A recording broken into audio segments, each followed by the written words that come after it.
A mensagem da cruz. Romanos 3:23.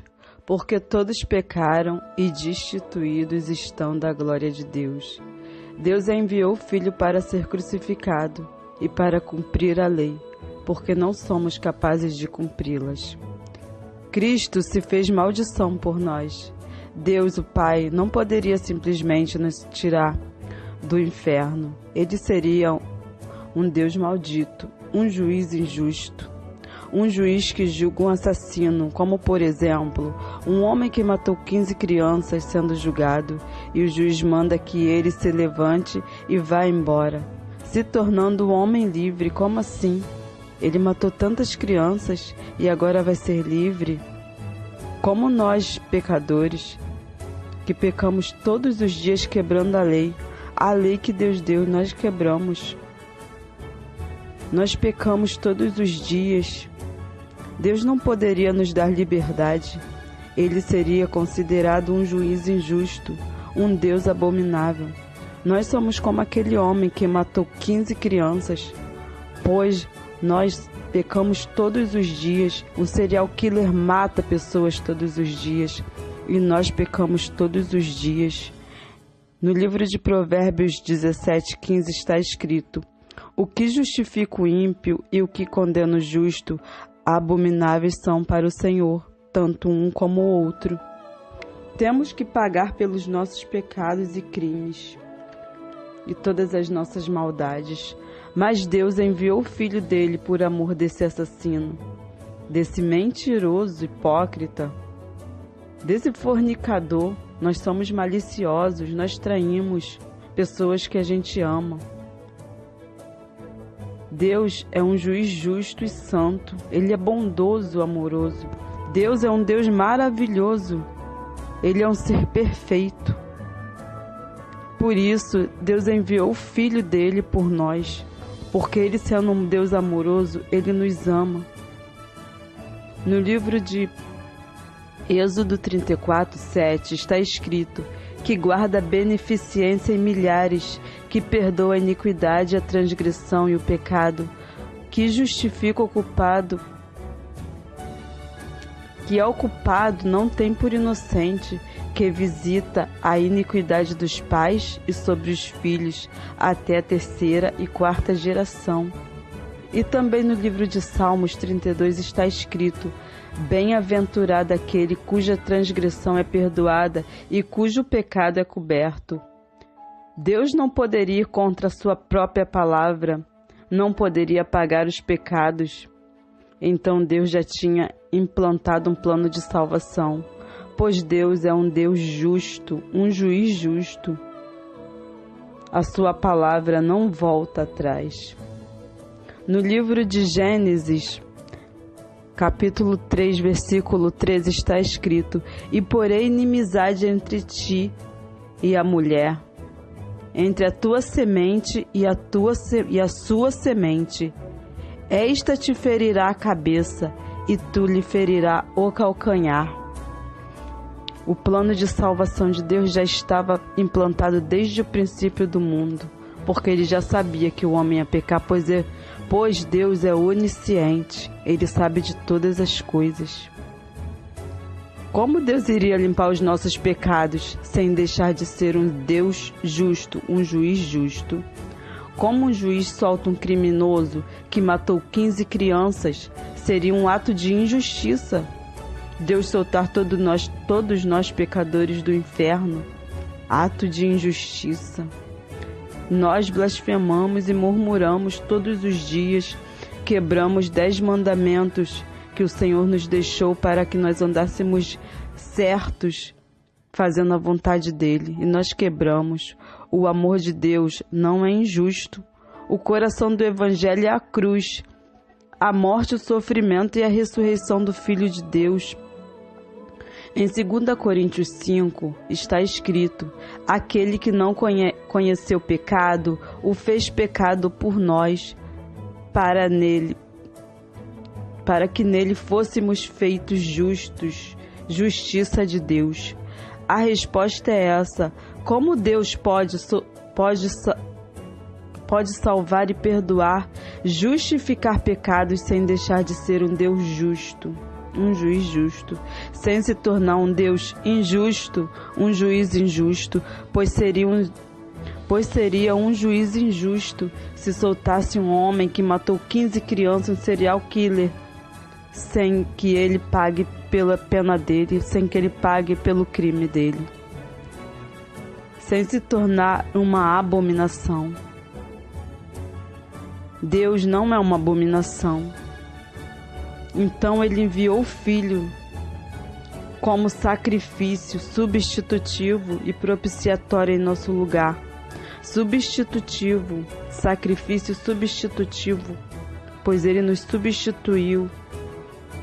Propiciatório, porque ele recebeu os nossos pecados, ele pagou pelos nossos pecados em nosso lugar na cruz, se fazendo maldição, sem ter pecado algum. Jesus não pecou e mesmo assim ele cumpriu o que o Pai mandou. Jesus assumiu nossos pecados, culpas, iniquidades e transgressões e maldades. Isso é a doutrina da imputação. Os pecados tinham que ser punidos, a justiça tinha que ser satisfeita. Naquela cruz, Cristo imputa os nossos pecados. O que é imputar os nossos pecados? É inserir naquela cruz, é colocar naquela cruz, acreditar naquela cruz os nossos pecados. Nossos pecados foram colocados na cruz. A ira de Deus, que era para cair sobre nós, cai sobre o Filho de Deus, Jesus Cristo, Jesus de Nazaré, o Verbo que desceu do céu todo-poderoso, o pão da vida, a água da vida. E ele sofreu por nós. Foi satisfeita a justiça de Deus naquela cruz. Se Deus não iria nos perder para o inferno, não iria. Mas ainda não acabou. Para o pecador ir para o céu, Jesus teve que cumprir toda a lei. Nós não conseguiríamos, ninguém conseguiu cumprir a lei. Deus enviou vários profetas, mas nenhum conseguiu cumprir a lei. O único homem que conseguiu cumprir a lei foi Jesus, pois ele não tinha pecado algum. Jesus não pecou. A dupla imputação, ele teve que cumprir a lei e ser crucificado. A dupla imputação é o meu pecado vil que me condena, é lançado sobre ele, sobre Jesus. O mérito dele ter cumprido toda a lei, o mérito de Jesus ter cumprido toda a lei é lançado sobre mim. Naquele instante eu me torno justo. Agora eu sou um homem justo porque Jesus me justificou. Eu recebo os méritos de Cristo, o pagamento pela lei que ele cumpriu. Agora eu sou considerado justo. Então, quando o pecador crê, o martelo de Deus é batido, o martelo do juiz é batido, uma sentença favorável dada a ele. Uma sentença favorável é dada a mim. Cristo assumiu os meus crimes e eu recebo a justificação de Deus sobre mim. Gálatas 3:10 está escrito: todo aquele, pois, que são das obras da lei, estão debaixo da lei, porque está escrito: maldito todo aquele que não permanecer em todas as coisas que estão escritas no livro da lei, para fazê-las. Cristo nos resgatou da maldição da lei, fazendo-se maldição por nós. O coração do Evangelho é dizer o que Deus fez pelo pecador, através de Cristo. A santidade, a justiça de Deus é tão elevada que ele teve que matar, ele teve que entregar o próprio filho à morte. A santidade de Deus foi tão ofendida que ele tinha que descarregar a ofensa dele em forma de ira sobre nada menos que o seu Filho. Cristo veio como propiciação e como sacrifício vicário, o Cordeiro de Deus que tira o pecado do mundo. Jesus é esse, Jesus é o Cordeiro de Deus. Sacrifício que aplaca a ira de Deus. Jesus foi sacrifício. Antes eles matavam animais para sacrificar, derramar o sangue pelos pecados, mas não adiantava, porque eles tinham que fazer isso todo ano. Todo ano tinham que entregar cordeiros sem defeitos para ser mortos e sacrificar pelos nossos pecados, pelos pecados de cada um. A partir do momento que Jesus veio e derramou o sangue dele, por isso ele é o Cordeiro de Deus que tira o pecado do mundo, porque Jesus se entregou como um sacrifício. E acabou o sacrifício, pois Jesus já cumpriu, ele já fez o sacrifício. Por isso ele falou naquela cruz: está consumado. A ressurreição é Deus dizendo: eu aceito o seu sacrifício. Agora eles não me devem nada. Minha justiça foi satisfeita. A minha ira foi apaziguada. A ressurreição do Filho mostra que Deus aceitou o seu sacrifício. Louvado seja Jesus Cristo, louvado seja aquele que morreu. Aquele que venceu o mundo primeiro teve que vencer a morte. Aquele que me deu a vida é o meu Deus forte. Deus forte, varão de guerra, general de batalha, vence todas as guerras, é comigo e nunca falha. Ele é Deus fiel, ele é o Santo de Israel, ele é Deus Jeová, o leão da tribo de Judá. Como Deus justifica o pecado sem se tornar um juiz injusto, uma abominação?